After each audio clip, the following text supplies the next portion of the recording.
There are moments in politics you can feel before they happen. A tightening in the air, the kind of electric pause that says something's coming. The cameras don't catch it, the microphones can't record it, but everyone in the room feels it in their bones. And on that afternoon, inside the Mayflower Hotel's grand ballroom in Washington, D.C., that's exactly what was building. It was the kind of room where every handshake is a transaction, every smile is calculated, and every seat is filled by someone whose name can move money, votes, or headlines. Under crystal chandeliers and the low hum of whispered conversations, two women sat in the crosshairs of expectation, Melania Trump and Congresswoman Jasmine Crockett. From the outside, this luncheon had been marketed as harmless, a bipartisan gesture to remind the country that civility still existed. But if you've been in these circles long enough, you know civility is just the wrapping paper. Underneath, there are rivalries, unspoken accusations, and grudges that don't just fade away. People weren't here for the speeches. They were here to see what might happen when these two women found themselves in the same spotlight. Melania sat at the head table, a vision of control in a tailored cream dress, posture flawless, her hands folded in a way that conveyed both grace and unshakable confidence.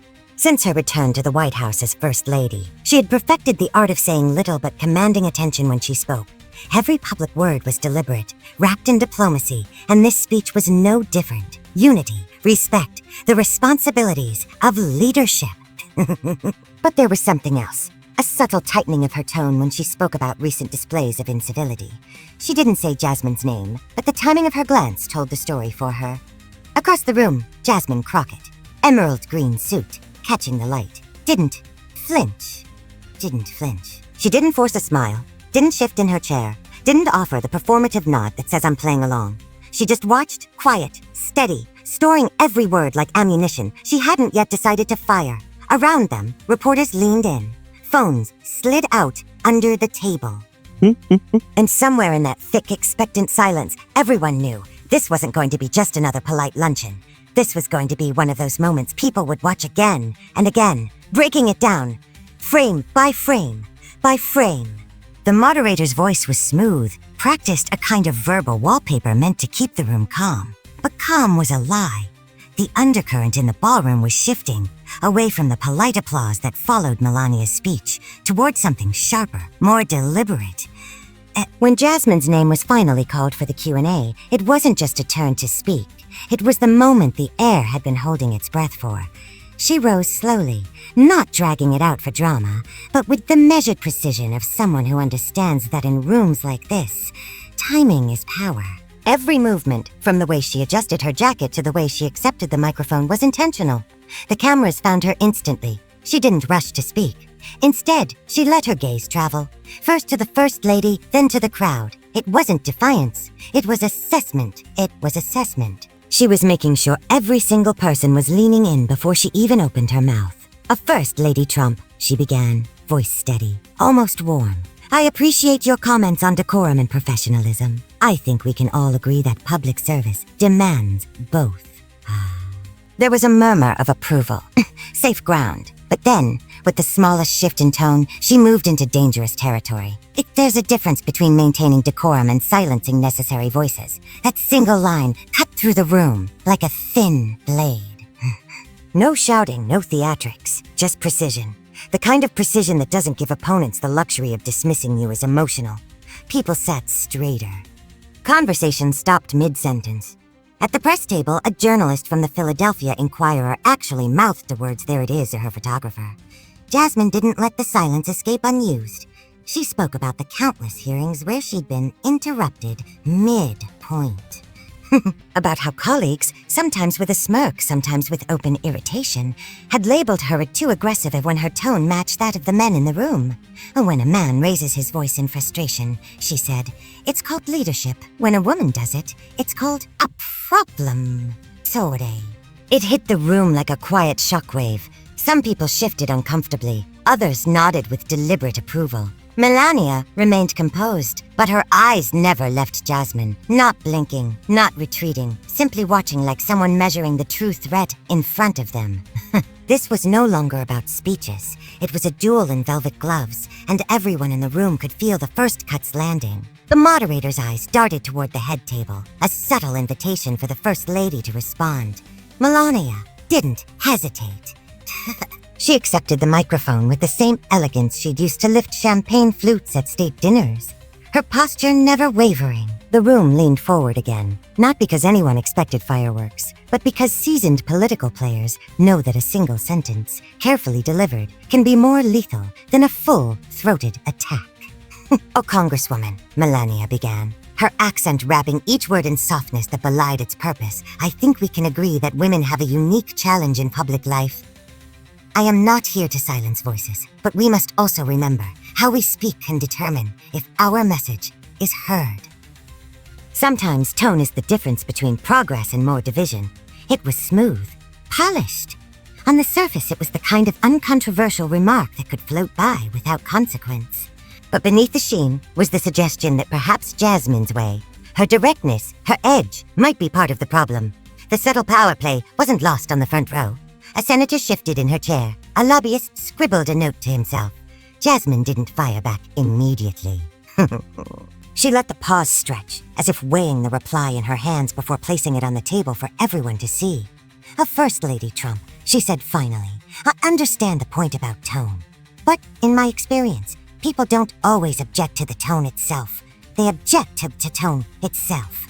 They object to what's being said. When certain truths make people uncomfortable, it's easier to critique delivery than to confront the content." A quiet ripple passed through the audience, the kind of sound you hear when a truth hits too close. From the back, a Dallas Morning News reporter jotted the line in all caps. Melania gave the faintest smile, that small, practiced curve of the lips that never reaches the eyes.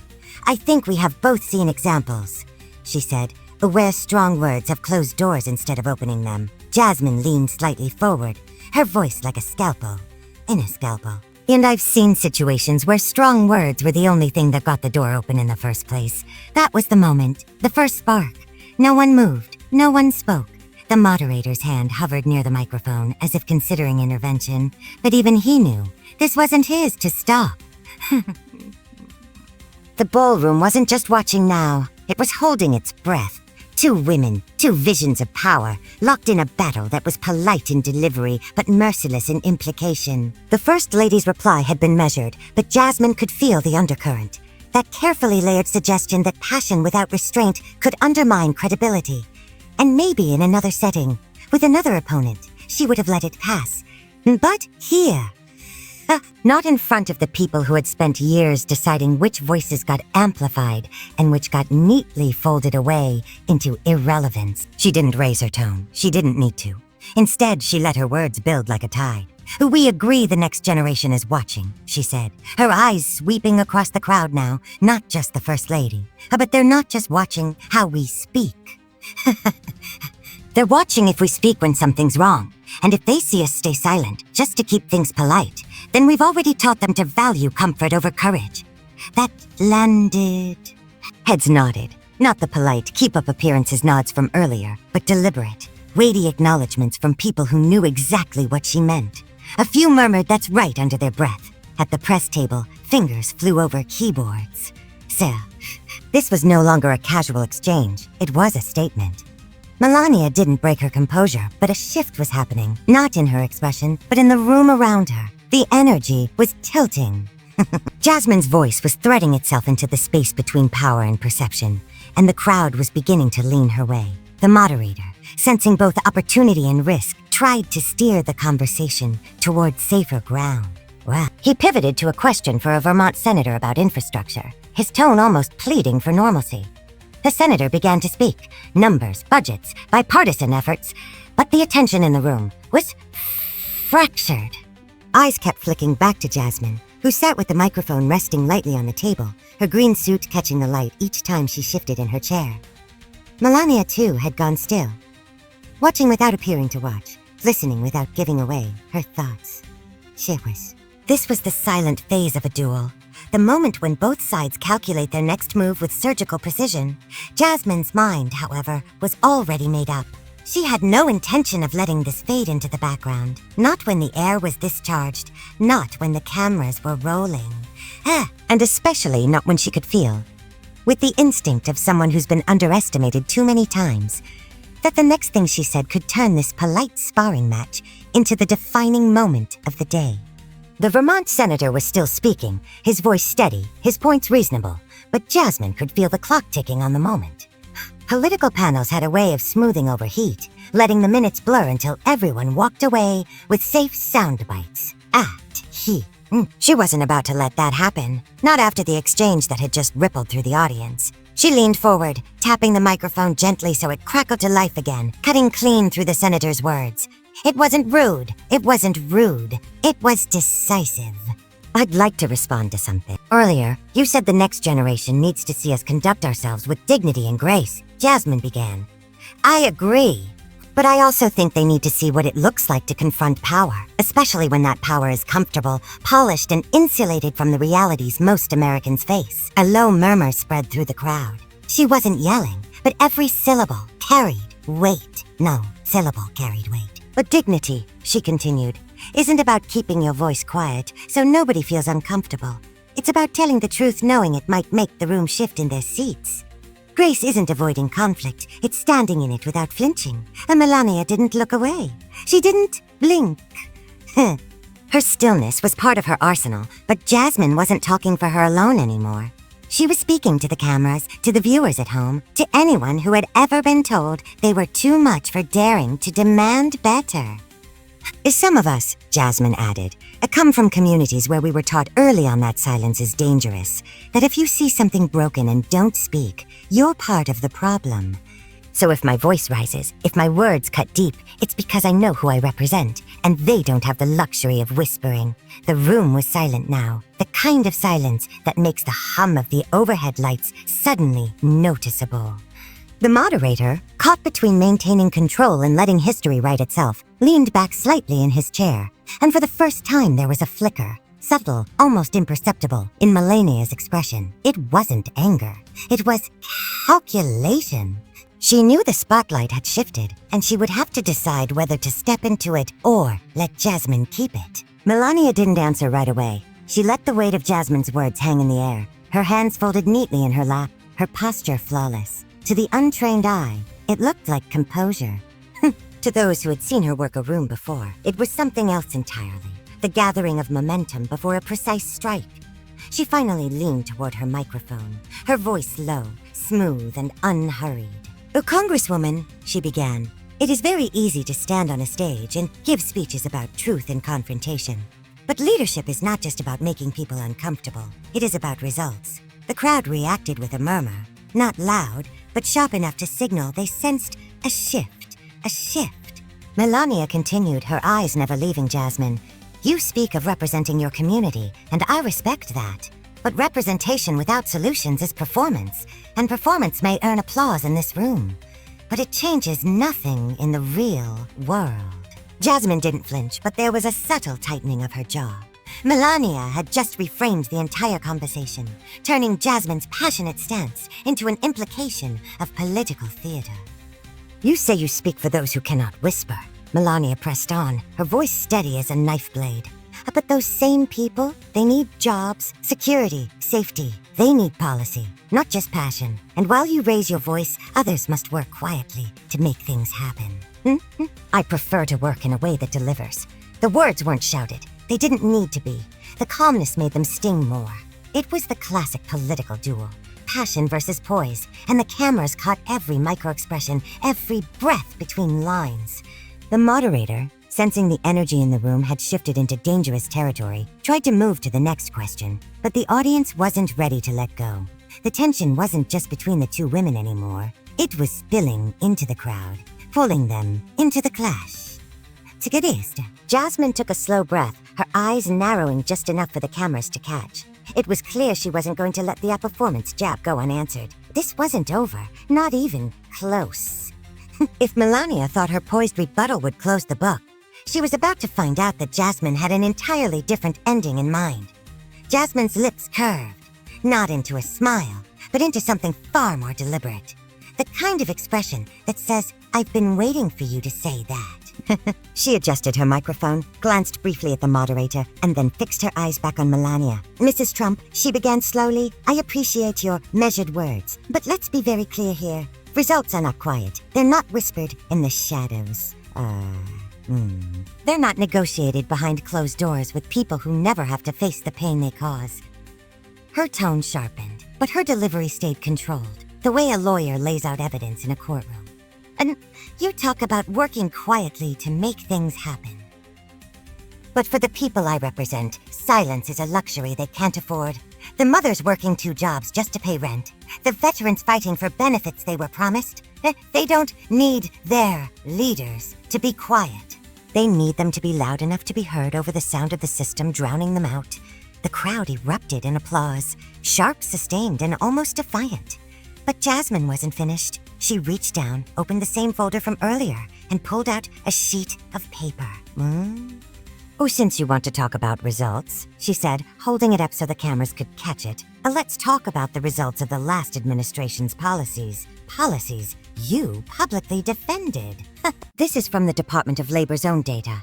Wage growth for working families during that time fell behind inflation every single year. Melania's expression barely shifted. A blink, a subtle tightening around the eyes. And before you tell me about charity events and photo ops, Jasmine added, her voice gaining weight, I'm talking about structural change, not staged compassion. The audience's reaction wasn't just applause now. It was noise, cheers, and shouts, the kind that makes a moderator glance nervously at the clock. Jasmine leaned forward, her voice dropping so only the microphones could carry it. If speaking up for them is called performance, then I'll own that, because performance gets attention, and attention is the first step toward action. I'd rather be accused of speaking too loudly than remembered for saying nothing at all. The room froze in that charged silence, the kind that always comes right before the headlines write themselves. Melania's hand, still resting on the table, curled slightly, just enough for the cameras to catch the faintest tightening of her knuckles. The silence between them stretched sharp and deliberate until she finally spoke. You speak as if you are the only one who understands struggle, she said, her voice low, but cutting through the room like glass. But I have lived it too. Maybe not the same way as your voters, but I came to this country with nothing but work and determination. No family money, no connections, just me. Her accent seemed heavier now, almost weaponized. Each word polished, intentional. We'll fuck your passion, Congresswoman, Melania continued. But you mistake discretion for weakness. In Washington, the ones who talk the loudest often achieve the least. I have worked with leaders, charities, and governments without turning it into a performance for the cameras. You call it quiet, I call it effective. The crowd responded with a split reaction. Cheers from one side, murmurs, and scoffs from the other. The tension wasn't just political now, it was personal. Jasmine didn't look away. Effective for who? Who? She asked, almost gently, but the edge was unmistakable. Melania's eyes narrowed. She leaned slightly toward the microphone, her voice tightening. For children, for families, for people who needed help without being used as props. That landed like a slap, without touching her. A ripple of gasps spread through the audience. Jasmine's face didn't flinch, but something in her eyes hardened. So that's what you think this is? That I use people as props? I think, Melania replied evenly, you enjoy the stage more than the solution. The moderator tried to step in. Ladies, if we could, but the sound of the crowd drowned him out. It was no longer a debate. It was a duel. Jasmine didn't answer right away. She let the accusation hang in the air, giving the cameras time to zoom in, giving every viewer at home the chance to feel the sting. Then she reached for the folder again. This, she said, tapping the thick stack of papers, isn't a stage prop. This is a record of every charitable donation you've claimed since leaving the White House. She flipped the cover open, her fingernails clicking against the metal binder rings. And do you know what's interesting, Mrs. Trump? Half of them don't match the tax records we obtained from public filings. The audience shifted, the kind of collective movement that means everyone's bracing for impact. Jasmine didn't blink. You talk about helping children, about doing things quietly, behind the scenes. But when we reached out to the organizations listed here, several said they never received the money your reports claim they did. She held up one sheet, the charity's name bold at the top. One of them is a shelter for abused kids in my district. They told us the donation you took credit for never arrived. Melania's smile froze, the kind of stillness that isn't calm, but defensive. I'm not accusing you, Jasmine said, her tone deceptively measured. I'm giving you a chance to explain. Right here, right now, in front of the people you say you help. Gasps rippled through the room again. Somewhere in the audience, a phone camera light clicked on, followed by another, and another. Viewers at home weren't just watching. They were recording, reposting, cutting clips before the moment was even over. Melania adjusted the mic. I will not dignify rumors with... This isn't rumor, Jasmine cut in, holding up the folder. This is paper. This is your name. This is public record. The moderator tried again to calm things, but by now the debate wasn't his anymore.